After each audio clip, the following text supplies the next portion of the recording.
Hello and welcome to Dad's Dad Job Podcast, the original footballing podcast for dads by dads. This is your host Adam Leverbarrow, and I'm joined in person with Rob and Callum Horton. Guys, it's been far too long that we haven't been in each other's company for a while. How you doing?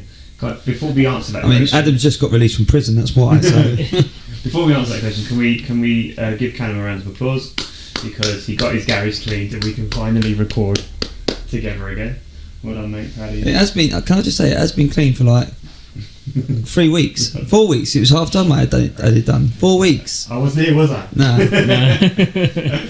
I mean, you was, but you wasn't. No, sort of thing. That's true. I did do an online one.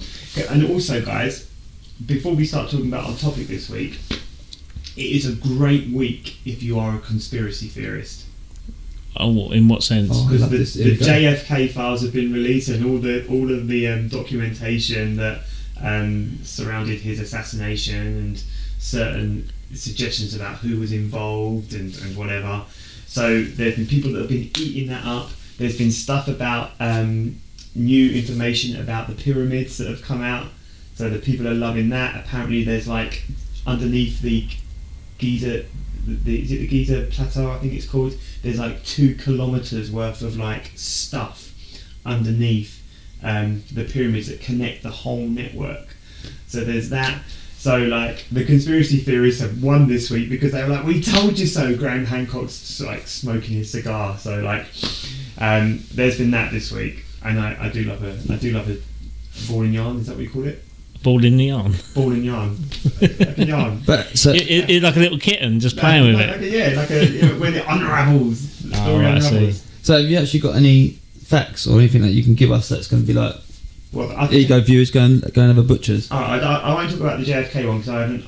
I sent all that stuff to my next door neighbour because he loves all that. But I was going to say that a conspiracy thing is definitely requires Joe coming on this. 100%. But the pyramids one. So basically, right underneath one of the pyramids, I can't remember what it's. Underneath one of the pyramids, I can't remember what it's called. But there's like, once you go underground, I think there's 4 rooms, and each of them are 5 stories high, right?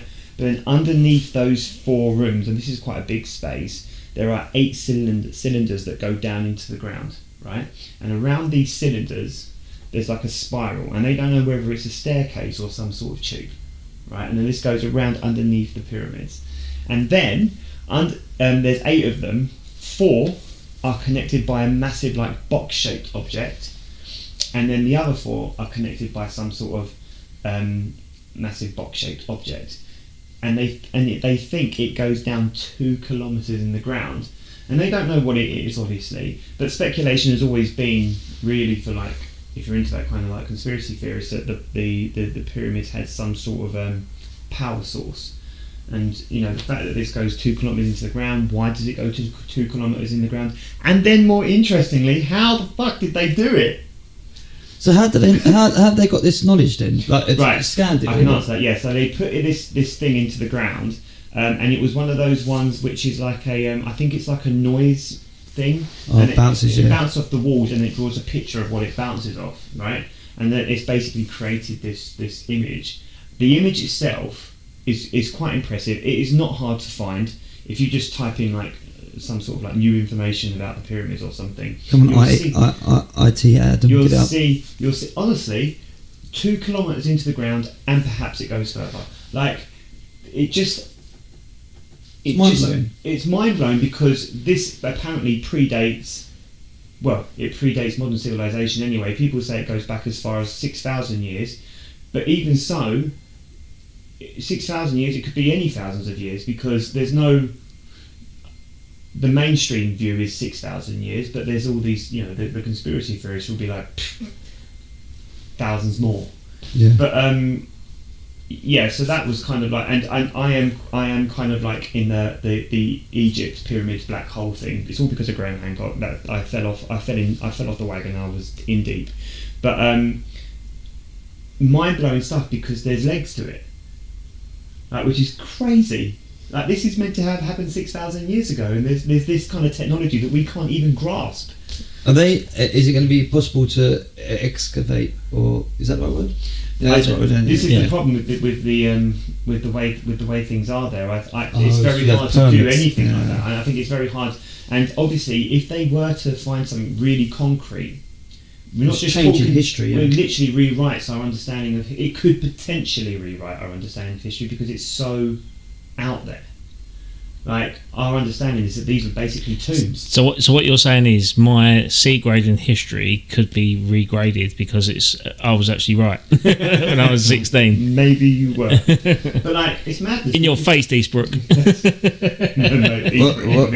I'm sure, isn't there a prediction for 2025 that everything that we know, Baba Venga, in it? Is it something about everything we know will be completely wrong and changes and our understanding of life and how humans lived and exist? Well, like drinking and smoking is good for your health. Yeah. That sort of thing.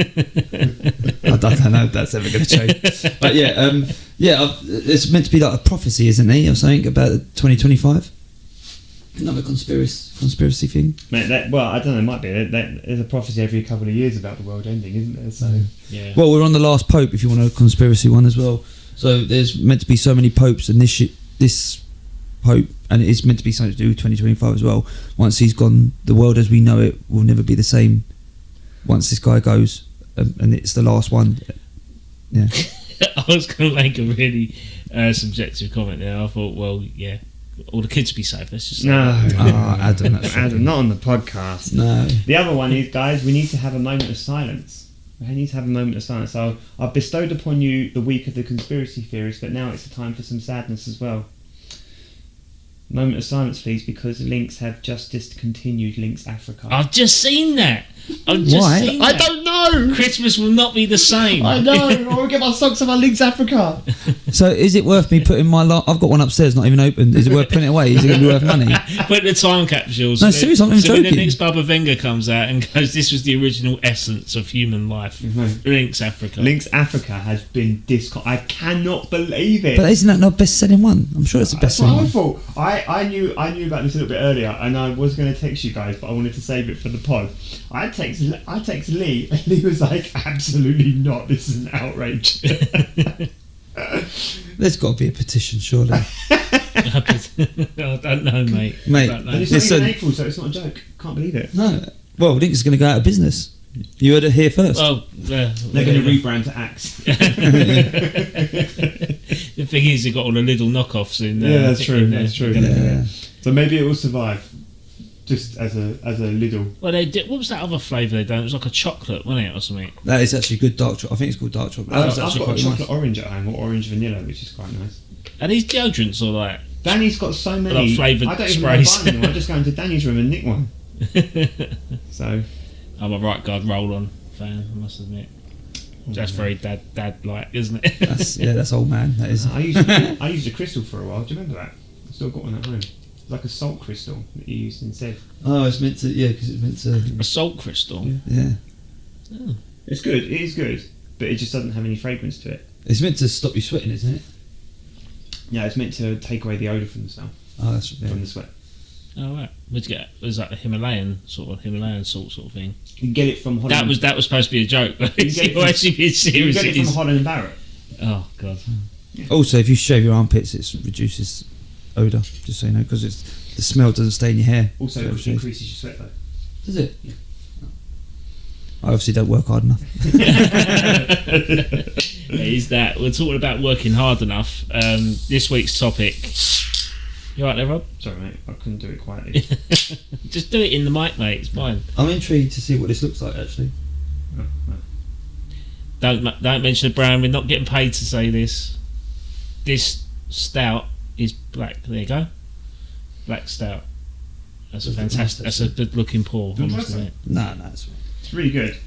I'll save myself for the weekend. It's not Guinness, but it's up there. Nothing's Guinness. The suspense. That's just good. That's just good. It's good pouring, though, isn't it? Yeah, you've done well. You didn't put the clover in the top though.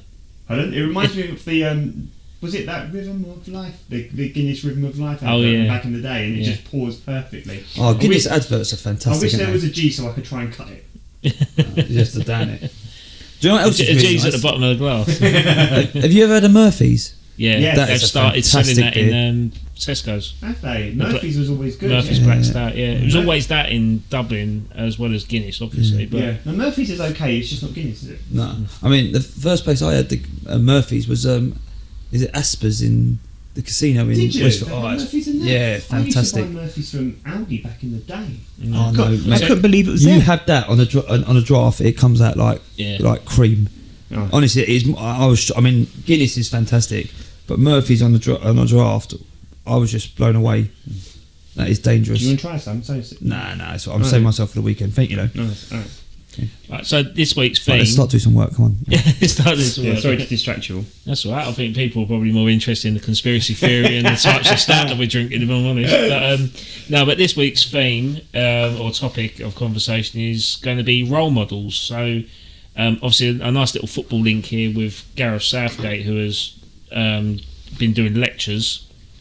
And one of his comments that he said that the young players of today lack role models and leaders, and they're resulting to social media, gaming, gambling, and pornography.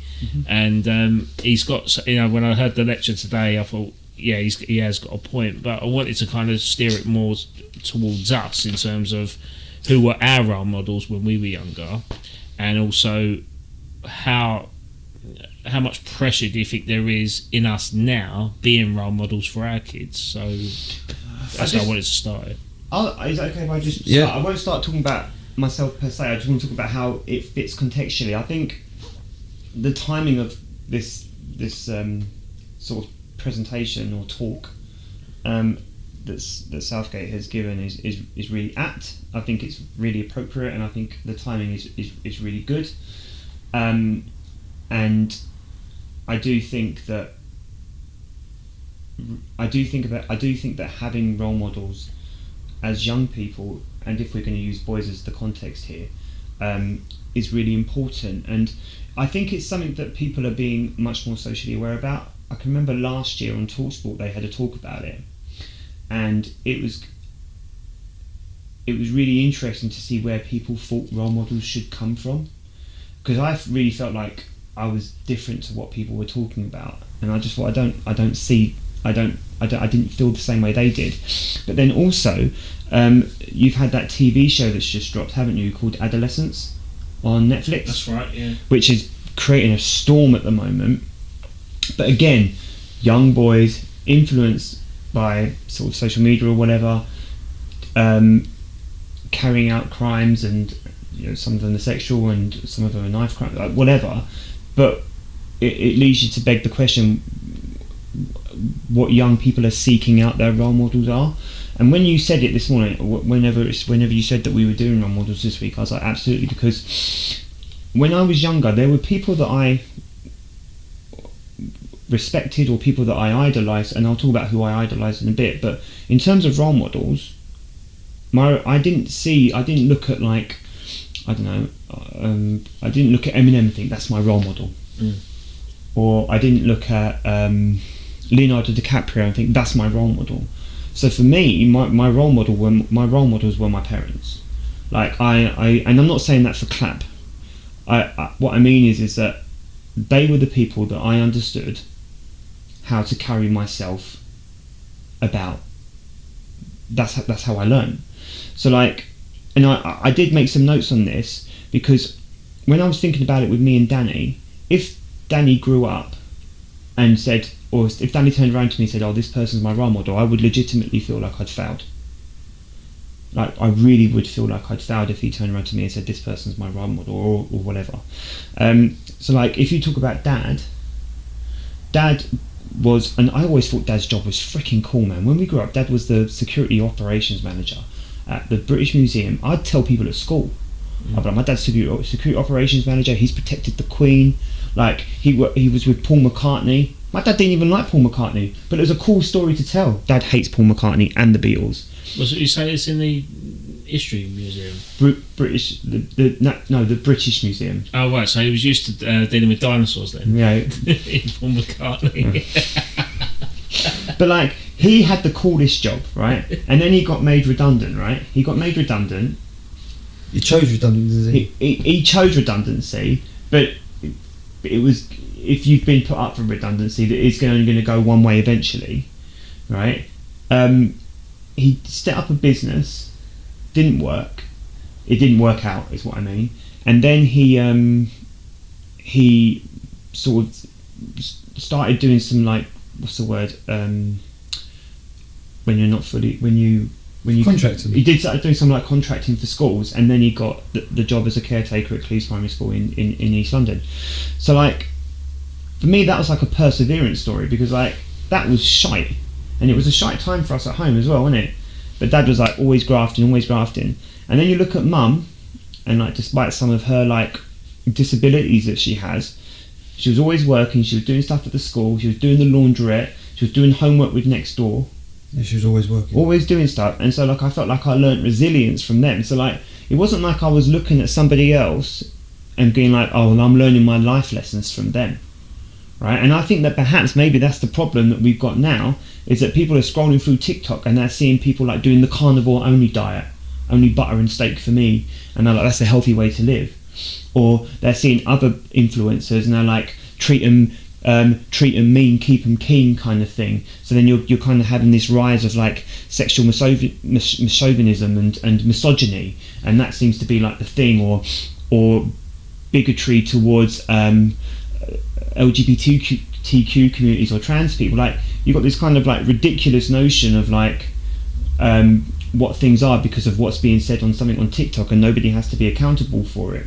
I'm accountable for my kid, and our parents were accountable for us. Mm-hmm. So that's where I learned how to gauge whether I was doing right or wrong, because that was our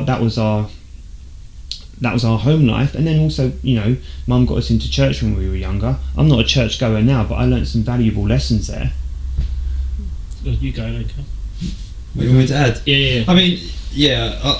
Everything Rob's it now. Yeah, I mean, you know, just to add on that, you know, Mum talking about a resilience story. You know, when Mum was in her early teens, she basically was told, "Why are you coming to school? You might as well stay at home." But you know, she went on to have a career at the British Library and you know, do, you know, works and, you know, create books and recreate books, you know, antique books or whatever you want to call it. You know, when, you know, she was basically said, you'll never get married, you never have kids. She had 3 children and she worked all her life. So you know, you talk about a role model. I think that pretty much that puts it on. It hits now on the head. And obviously, as Rob said about Dad, you know, I can't speak more highly of my old man. The same as my granddad. You know, they're both absolute gentlemen in my eyes. And if I'm 10% of what they've been to me, you know, to Bo, I think I've done pretty well. You know,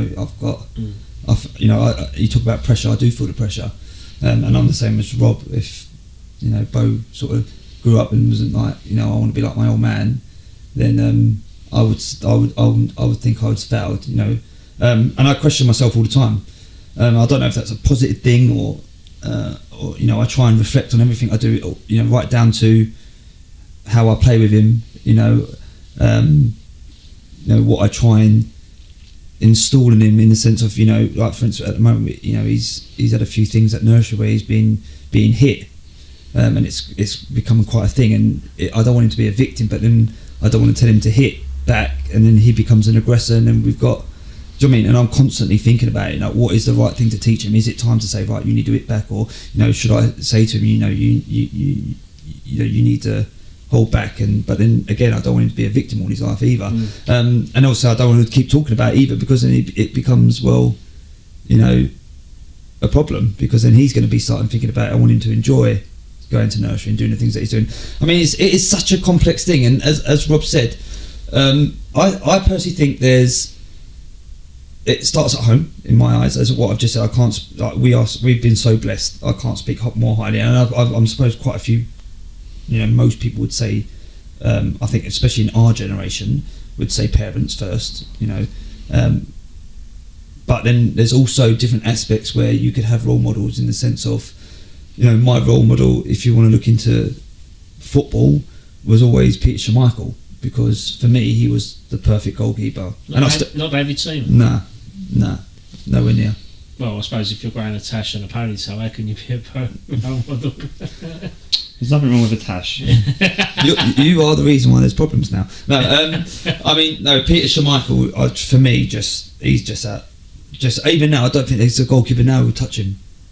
And even from playing, it's all about playing at the back. To be honest, I think if he was now, he would absolutely wipe the floor with any goalkeeper, because I just think he epitomises what the position is, the body shape, all that sort of stuff.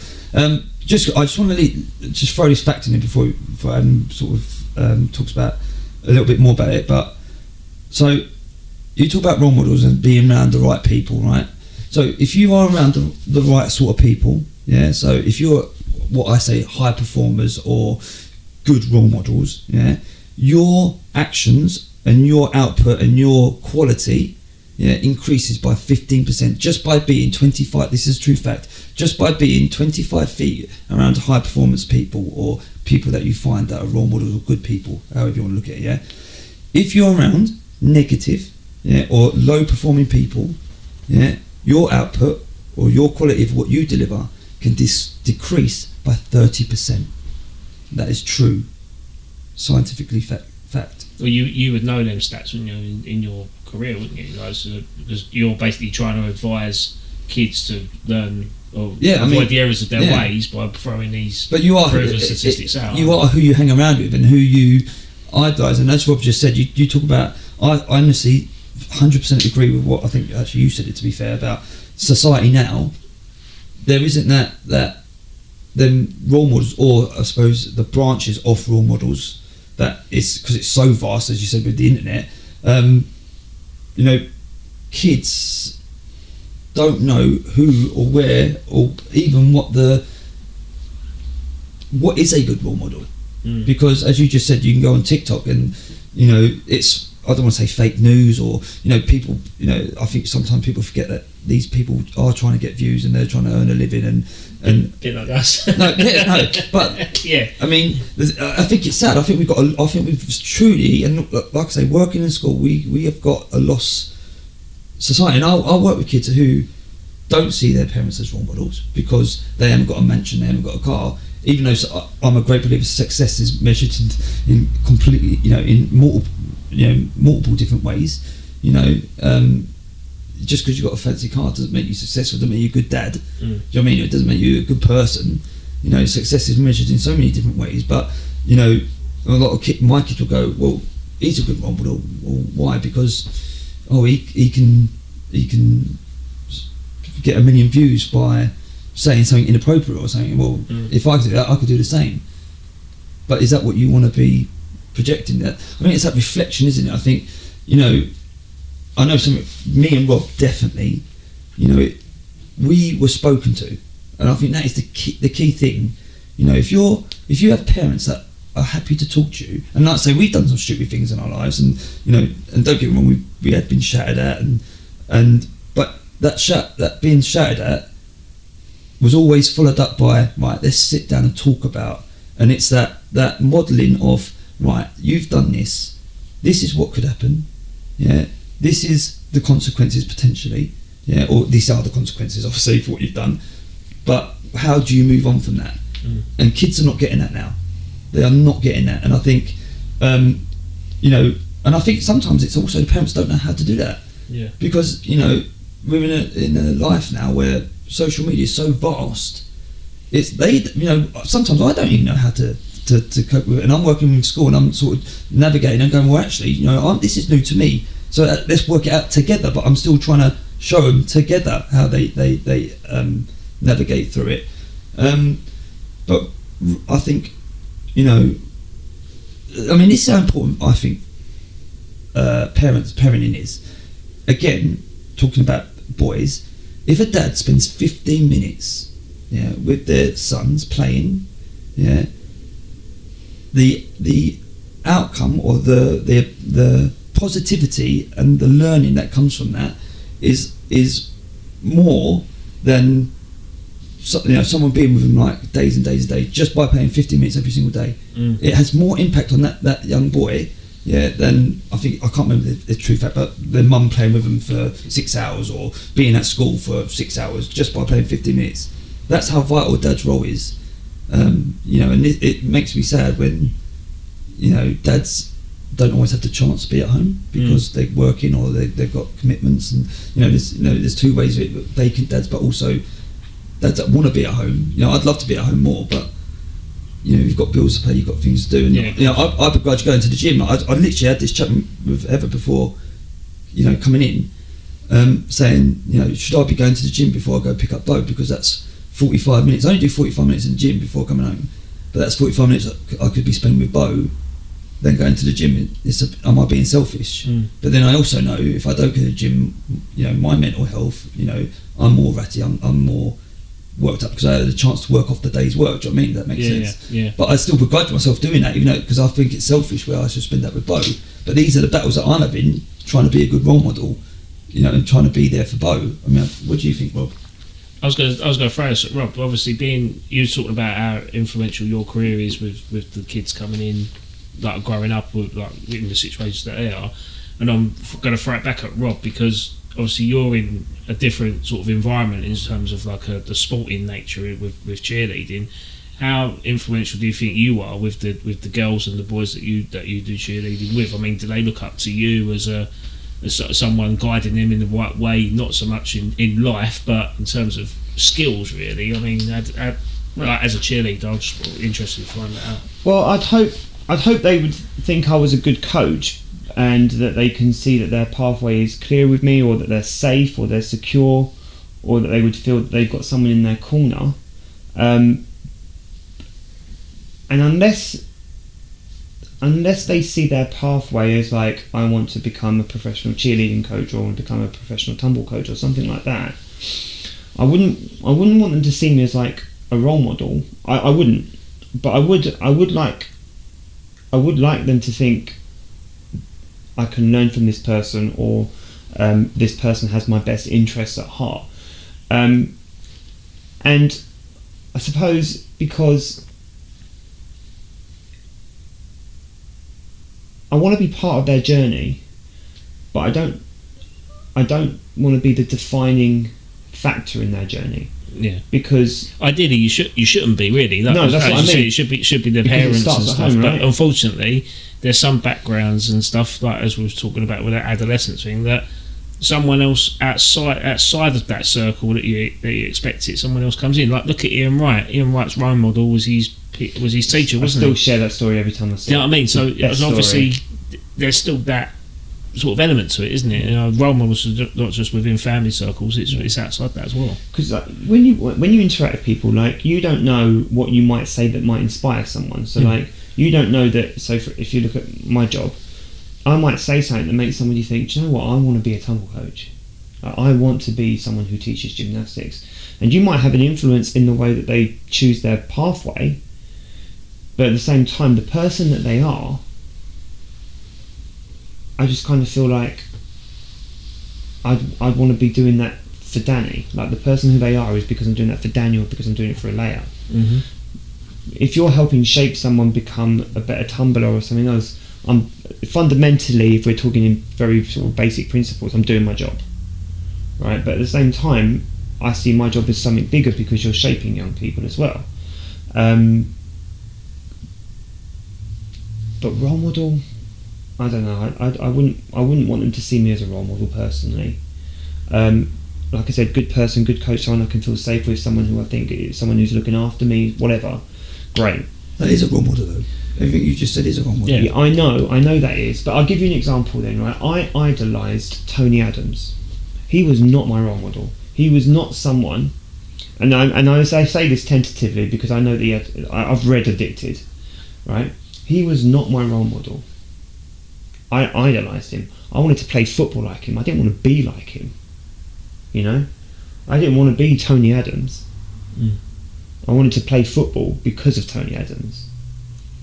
You wanted to be Tony Adams, not Anthony Adams, effectively, didn't you? Because the Anthony Adams behind the footballer was a troubled person, wasn't it? But the Right. Tony Adams on the pitch, it was just a click, wasn't But it? that's what I mean. I didn't know him. All the worries behind off the pitch didn't matter.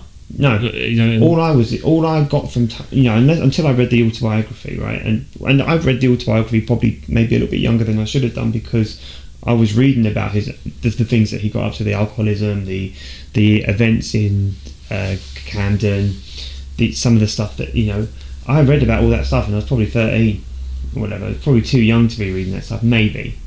But all I was interested in is, damn, he's a good defender. I want to be a defender like that. But I think, that's not a role model to me. That's someone who you're like, I want to play football like them.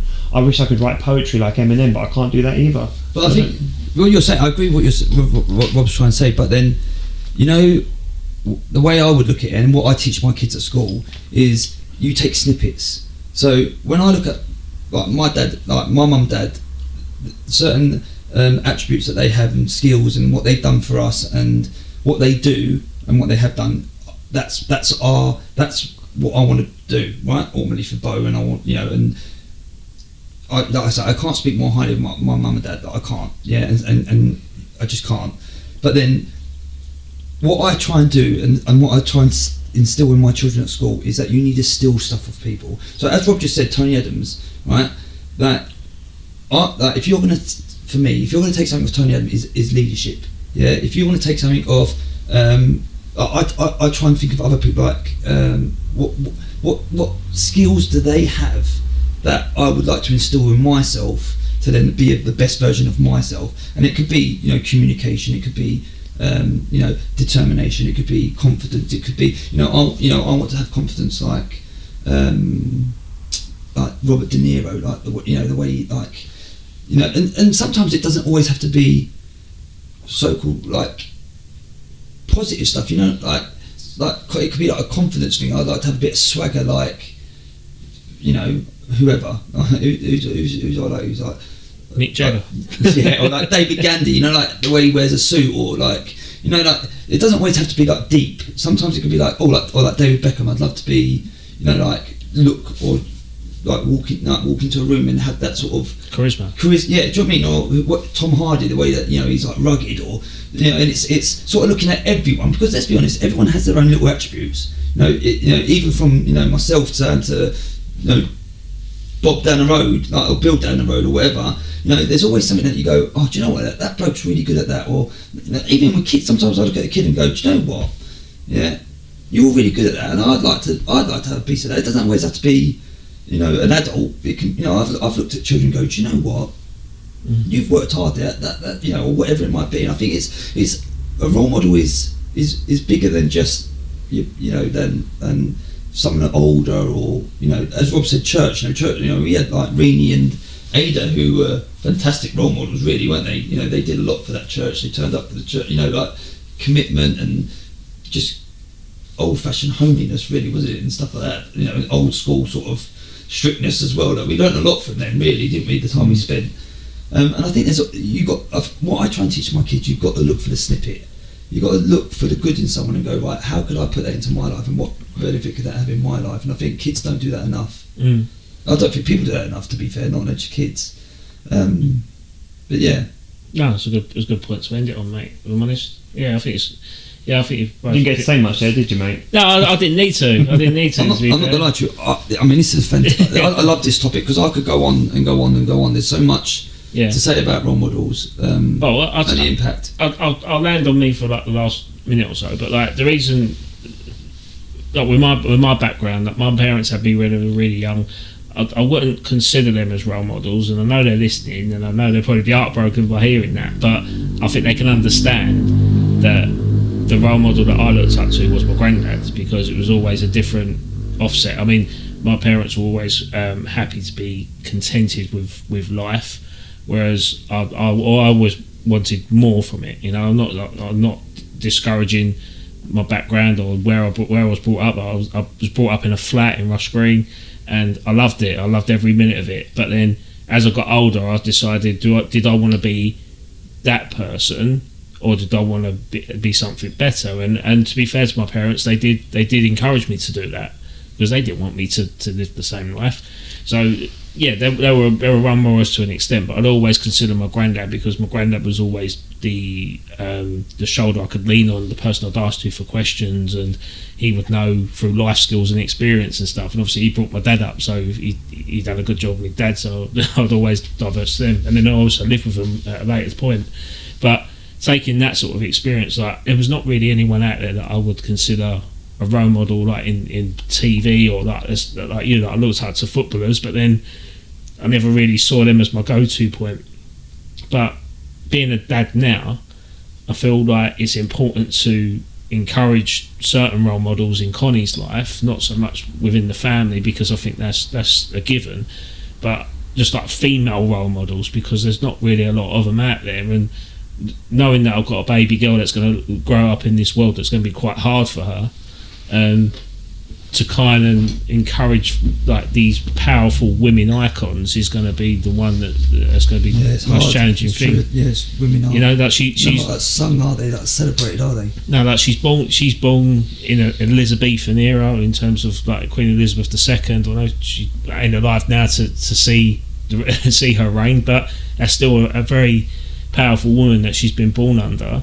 I say there's lots of great, even women's football now. The England women's football team won the Euros, and you know, that's England's first success in my lifetime in any format of the game. And to see Connie see that, like seeing her in an England kit watching the football, that is brilliant. So it's, yeah, I think the most important thing is just encouraging her to look at the right people for the answers that she wants in life. And I think women are it's very important to highlight that. 100%, yeah. Can I just say one quote that I saw the other day? I don't know if it's relevant or not, but it's hit me hard, and I think it is sort of relevant.